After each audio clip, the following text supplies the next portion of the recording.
पत्रकारों को इशारा देना मेरा फर्ज है, खोज करना आपका काम है। इसलिए मैं आपसे यही कहूंगा, मैं सुनिए ना, मैंने अपनी खोज कह दी, जाइए नौशहरा, मैंने दावत दे दी आपको नौशहरा में, आप जाइए खोज करिए। और दूसरी आपको देता हूं कि किश्तवाड़ में भी चले जाइए, आम लोगों को पूछिए कि जब तक बीजेपी का एक जो बड़ा लीडर है, जब तक वो पर्ची ना दे उन प्रोजेक्टों के अंदर गरीब आदमी नहीं लग सकता। वही लगेगा जिसकी सिफारिश होगी। फिर आम और गरीब जिसकी बात ये बीजेपी करती है वो कहां जाएगा?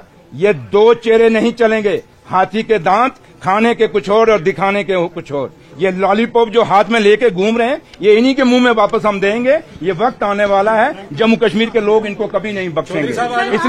इसलिए मैं लास्ट में आपको एक चीज और कह दूं, एक चीज मैं वही एक चीज कह दूं, ये तो हुआ नौशहरा का, इसलिए अब नौशहरा के लोग खुद इनको जवाब देंगे बीजेपी को अगले इलेक्शन में। अब दूसरी बात रही जिस पे सुबह इन्होंने ड्रामा किया कि सरकार जो है, जो फ्लड आया उस फ्लड पे बात नहीं कर रही। लेकिन आप सब जानते हैं आज कम से कम 4 सवाल लगे हुए थे उसी फ्लड के ऊपर। इवन के जो एलओपी है बीजेपी का सुनील शर्मा साहब का चौथे नंबर पे सवाल था कि वहां चशोटी में जो फ्लड आया वहां कितने घर टूटे, वहां कितने लोग मरे, कितने लोगों को वहां पे मुआवजा मिला, कितनों को नहीं मिला, ये सवाल था। अगर ये सच्चे थे सुनील शर्मा साहब, एलओपी साहब, तो वो सवाल तो आपका था ना, तो आपने वेट क्यों नहीं किया? क्यों नहीं सवाल? ये बातें जो आप बाहर में तमाशा करके मीडिया के सामने रख रहे हो, ये वहां कह सकते थे ना हाउस में, ये सिर्फ तमाशा था। और जहां तक उमर साहब की बात है, ये जो चशोती में जो वहां पाडर में जो वहां लोग मारे गए माता मचेल के चरणों में, वो कैसे मारे गए? ये एलओपी साहब की कॉन्स्टिट्यूएंसी है। आप इनकी जिम्मेवारी बताइए, दिल्ली से आपने क्या सपोर्ट कराई है एलओपी साहब? सुनिए, नहीं, सुनिए, मैं आ रहा हूं, आप मुझे सुनिए थोड़ा सा। नहीं सुनिए, मैं ऐसी बात हूं, ये उनकी कॉन्स्टिट्यूएंसी थी। उनको ये पूछिए कि आपका कौन सा बड़ा लीडर वहां दिल्ली से आया जो वहां पे गया। लेकिन मेरा लीडर उमर अब्दुल्ला साहब, जम्मू कश्मीर का मुख्यमंत्री, आप लोगों ने खुद देखा, कवर किया होगा, वो वहां चौशोटी में खुद गए, पैदल घूमे।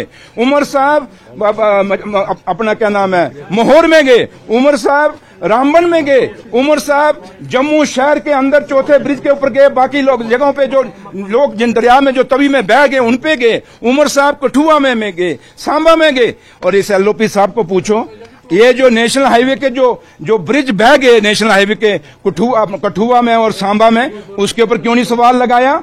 आपने ये सवाल क्यों नहीं लगाया कि उधमपुर से लेकर टनल तक पूरा रोड बैठ गया नेशनल हाईवे, उस पर सवाल क्यों नहीं लगाया एलओपी साहब ने, बीजेपी वालों ने? क्यों? क्योंकि वहां बीजेपी की इन्वॉल्वमेंट है। ये नेशनल हाईवे अथॉरिटी किसकी है? ये बीजेपी वालों की है। तो इसलिए आपने वहां सवाल नहीं लगाते, क्योंकि इनका आखिरी चेहरा ये जो ये फ्लड हिट है। अगर आप फ्लड के लोगों के साथ ईमानदारी है तो फिर फ्लड के लोगों का मजहब के नाम पे नहीं बात रखनी चाहिए। खाली जम्मू सूबे में फ्लड नहीं, रोड बंद होने से क्या एक बार भी इन्होंने बोला कि सेब के सेब लोगों के खत्म हो गए, यहाँ ट्रकों के ट्रक खत्म हो गए, उस पर कोई बात रखी उन्होंने? यहाँ 22 शरण के अंदर लोग मर गए, मिलिटेंसी अटैक हुआ, कैसे हुआ, क्यों हुआ? नहीं सुनिए बात नहीं, ये इंपॉर्टेंट भैया, सुनिए नहीं, आप सुनिए मेरी बात यार। अगर आप सुनते हो तो बात का सुन लीजिए, यहीं अधूरी मत छोड़िए। 22 शरण में पूरा टूरिज्म कश्मीर का खत्म हो गया, पूरी इंडस्ट्री, होटल इंडस्ट्री खत्म हो गई। एक बार भी बीजेपी ने कहीं सवाल लाया, बात रखी कि हमने इस पर बात करना चाहते हैं, इस पर डिबेट करना चाहते हैं? इकोनॉमी करते हैं। मैंने वही कहा, बीजेपी के दो चेहरे हैं। कश्मीर में आते हैं, कहते हैं हम आपके हमदर्द हैं। क्या यहाँ लाल चौक में एक सेल्फी पॉइंट बनाने से क्या यही जम्मू कश्मीर की स्मार्ट सिटी बन जाएगी? या जम्मू के अंदर 2 सड़कें शहर के अंदर बनाने से क्या यही स्मार्ट सिटी बन जाएगी? हाँ, सुनील शर्मा साहब ईमानदार हो तो मैं आपको कहता हूं, जाइए, अगर इंक्वायरी करनी है, नौशहरा की इंक्वायरी तो मैंने इनिशिएट करा दी है। आप जो 28,000 करोड़ का इंडस्ट्री का पैकेज आया था, इसकी सीबीआई इंक्वायरी करा दो। आप उसकी जो स्मार्ट सिटी है, इसकी सीबीआई इंक्वायरी करा दें। आप जितनी भी यूनिवर्सिटी हैं, बाहर के लोग उस यूनिवर्सिटी में लग रहे हैं, जम्मू कश्मीर के बच्चों को रोजगार नहीं मिल रहा, इन यूनिवर्सिटी में जितनी भी अपॉइंटमेंट हुई है बाहर के लोगों की, उसकी सीबीआई इंक्वायरी करा दें। सुनील शर्मा साहब, अगर आप इंक्वायरी करना चाहते हैं बीजेपी वालों, तो फिर अगर सबसे बड़ी इंक्वायरी यहाँ जो बेरोजगारी है, जिस बेरोजगारी को आपने पैदा किया, उस बेरोजगारी पे एक सीबीआई इंक्वायरी करोगे। ये कैसे इतने, ये 10 महीने में तो पैदा नहीं हुए ये बेरोजगार। इसलिए मैं आपसे ये बात करूंगा कि बीजेपी के लोग सिर्फ जम्मू कश्मीर के लोगों को उलझाना चाहते हैं, इससे ज्यादा कुछ नहीं है। ये सिर्फ एक जोर जबरदस्ती से गुमराह करके ये सरकार यहाँ पे अपनी पार्टी को चलाना चाहते हैं। लेकिन जम्मू कश्मीर के लोगों ने पहले भी इनको 2024 में इनको जवाब दिया था। कश्मीर में तो लोगों ने जवाब दिया, अब जम्मू वाले लोग अगले इलेक्शन का इंतजार करके इनको जवाब देंगे।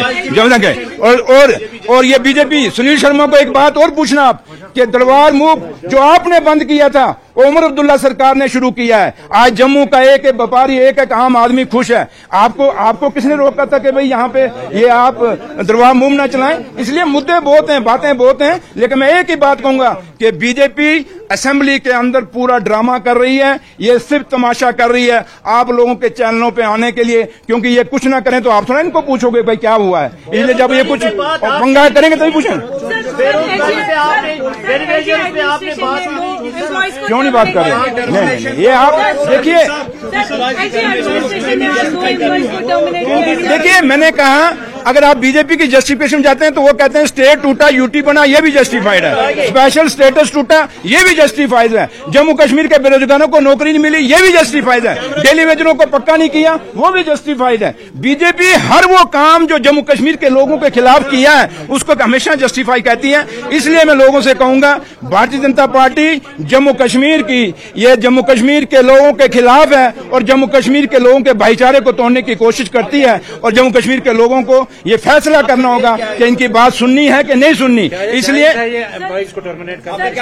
मैंने कहा आपने क्या इंक्वायरी की है? अगर उसके मिलिटेंट रिंग के अगर उन लोगों के, चाहे वो मेरा मैं हूं या कोई भी हो, अगर देश के खिलाफ कोई भी आदमी कोई काम करता है तो उसके खिलाफ एक्शन होना चाहिए।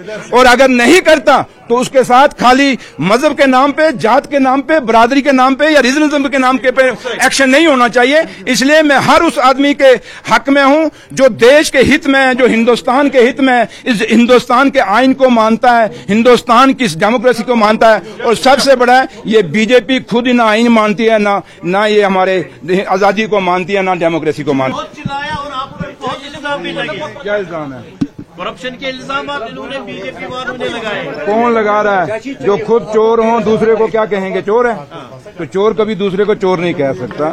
और रही बात के जो इल्जाम उन्होंने लगाए, ये एक सियासी आप चुप हो जाओगे, मैं तभी बोलूंगा ना।